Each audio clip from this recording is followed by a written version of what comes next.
Hello guys, আসসালামু আলাইকুম। আপনারা সবাই কেমন আছেন? আশা করছি সবাই খুব ভালো আছেন। আলহামদুলিল্লাহ, আল্লাহর রহমতে আপনাদের ভালোবাসায় আমিও খুব ভালো আছি। তো আমার ছোট্ট পরিবারের তরফ থেকে আবারও একটা রেসিপি নিয়ে চলে এলাম। জানি এই রেসিপিটা সবাই জানে, তবুও ভাবলাম খুবই সহজভাবে বানিয়ে ফেলতে পারবেন, তার জন্য নিয়ে চলে এসেছি। তো আমি আজকে বানাবো একদমই ফ্রেশ দুধ দিয়ে পারফেক্ট ছানার রেসিপি। তো রেসিপিটা জানার জন্য অবশ্যই প্রথম থেকে লাস্ট পর্যন্ত দেখার অনুরোধ রইল। তো টাটকা দুধ দিয়ে একদমই ছানার রেসিপি একেবারেই 10 মিনিটের মধ্যে আপনারা বানিয়ে ফেলতে পারবেন, আর একেবারেই সুন্দর লাগবে খেতে। মিষ্টির দোকানের থেকেও কিন্তু খুবই ভালো লাগবে, কোনো রকম কেমিক্যাল ছাড়াই কিন্তু পারফেক্ট এই ছানার রেসিপিটা আপনারা বানিয়ে ফেলতে পারবেন। তো চলুন রেসিপিটা দেখার জন্য প্রথম থেকে লাস্ট পর্যন্ত থাকার অনুরোধ রইল। তো ছোট্ট একটা লাইক দিয়ে প্লিজ সবাই জয়েন্ট হয়ে যান, আর প্রথম থেকে লাস্ট পর্যন্ত দেখবেন, আর একটা ভালো মন্তব্য বা একটা কমেন্ট করে জানাবেন যে রেসিপিটা কেমন ছিল। তো জানি সবাই রেসিপিটা জানেন, কিন্তু যারা জানেন না, নতুন রান্না শিখছেন, তাদের জন্য অনেকটাই ইজি হবে। তার জন্য তো দেখুন, আমি এখানে নিয়ে নিয়েছি 500 ml মতো দুধ, মানে হাফ লিটার, এক কেজির একটু কম। তো দেখুন, আমি এখানে একটা নিয়ে নিচ্ছি স্টিলের সসপ্যান। তো সব থেকে প্রথম যেটা করতে হবে, দুধটাকে আমি একটা ছাঁকনির সাহায্যে ছেঁকে নেব, কারণ দুধের মধ্যে অনেকটা পরিমাণে নোংরা থাকে। তো এইভাবে ছেঁকে নিলে সমস্ত নোংরাগুলো কিন্তু আটকে যায়।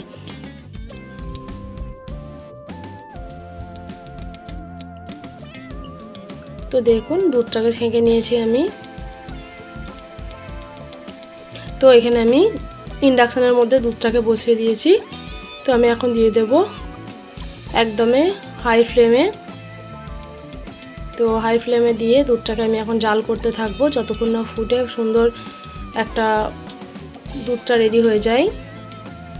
কারণ কাঁচা দুধে মানে ছানা করলে ভালো লাগে না খেতে, তাই সব থেকে প্রথম আগে দুধটাকে খুব ভালো মতো জাল করে ফুটিয়ে নিতে হবে,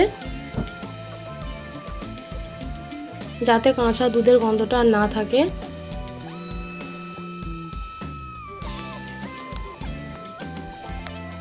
তো দেখুন, দুধটা আমি জাল করে নিচ্ছি।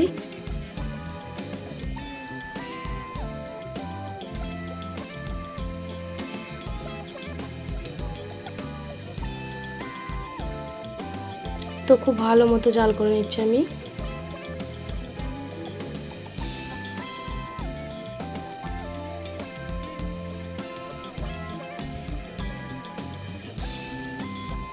তো এটা ছিল একেবারে দেশি খাঁটি দুধ। তো আপনারা চাইলে যারা মানে খাঁটি দুধ না পান, তো এমনি লিকুইড বা প্যাকেট দুধ দিয়েও ছানাটা বানিয়ে নিতে পারেন।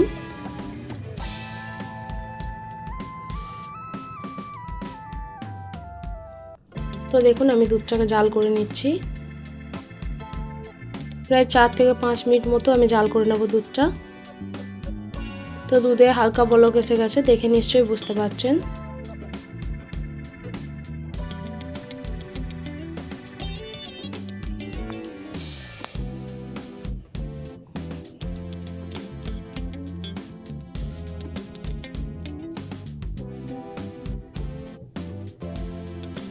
তো দেখুন, খুব ভালো মতো জাল করে নিচ্ছি আমি।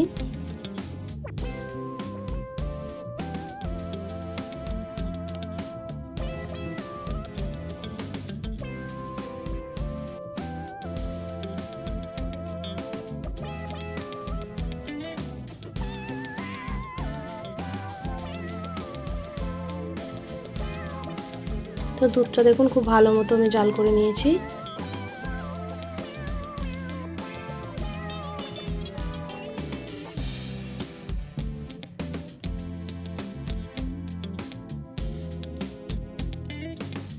তো খুব ভালো মতো ফুটে গেছে, প্রায় 3 থেকে 4 মিনিট মতো হয়ে গেছে দুধটা জাল করা।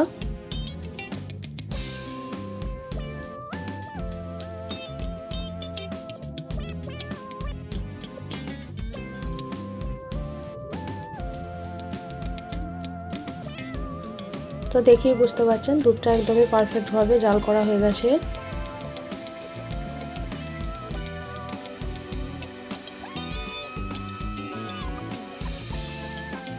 তো দেখুন, একেবারেই কমপ্লিট। তো ছানার জন্য একদমই পারফেক্ট হয়ে গেছে।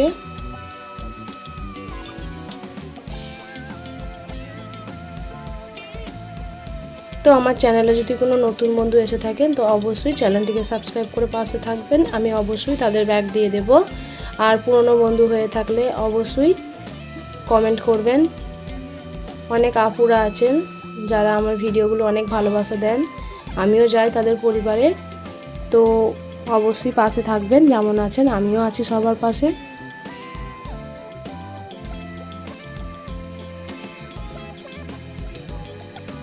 তো সুন্দর করে জাল করে নিচ্ছি, তো দেখেই বুঝতে পারছেন।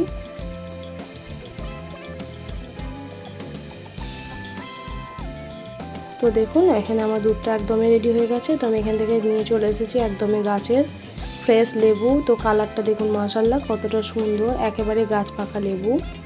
তো কোনো রকম কেমিক্যাল ছাড়াই কিন্তু খুবই সহজে আপনারা রেডি করে ফেলতে পারবেন ছানার রেসিপি, পারফেক্ট ছানার রেসিপি।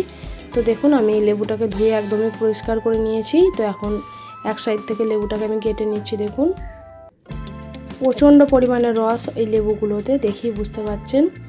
আর একেবারেই পাকা, গাছ পাকা লেবুটা। তো দানাগুলো আমি দেখুন এইভাবে করে ফেলে দিচ্ছি। দানাগুলো ছানার মধ্যে গেলে ভালো লাগে না, তাই দানাগুলোকে আমি এইভাবে সাইড করে ফেলে দিলাম। এবার লেবুর রসটাকে আমি দিয়ে দেব। মাত্র 10 মিনিটে বানিয়ে ফেলতে পারবেন কোনো রকম কেমিক্যাল ছাড়াই দারুণ স্বাদের এই ছানার রেসিপি। যদি ভালো লাগে অবশ্যই লাইক কমেন্ট শেয়ার করে পাশে থাকবেন। আর চ্যানেলে নতুন হয়ে থাকলে চ্যানেলটিকে সাবস্ক্রাইব করে রাখবেন। তো দেখুন আমি এখানে দিয়ে দিয়েছি অর্ধেকটা লেবুর রস। তো আমি আরও কিছুটা লেবুর রস দেব।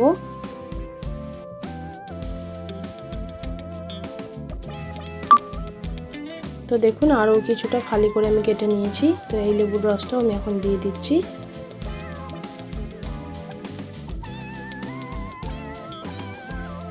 এবার খুব ভালো মতো একবার আমি নাড়াচাড়া করে নেব। তো দেখুন ছানা কাটতে শুরু হয়ে গেছে, দেখেই বুঝতে পারছেন।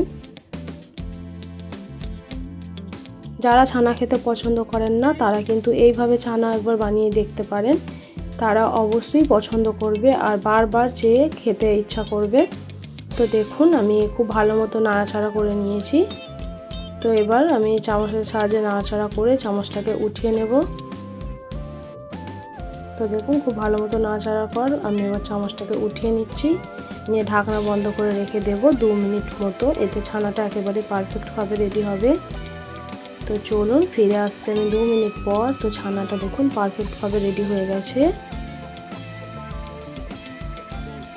এখন আমি ছানাগুলোকে উঠিয়ে নেব এবং একটা ছাঁকনি বা জালতির সাহায্যে আমি পানি থেকে ঝরিয়ে নেব, তাহলেই কিন্তু রেডি হয়ে যাবে। তো 500 গ্রাম দুধে দেখুন এতটুকু পরিমাণে ছানা হয়েছে।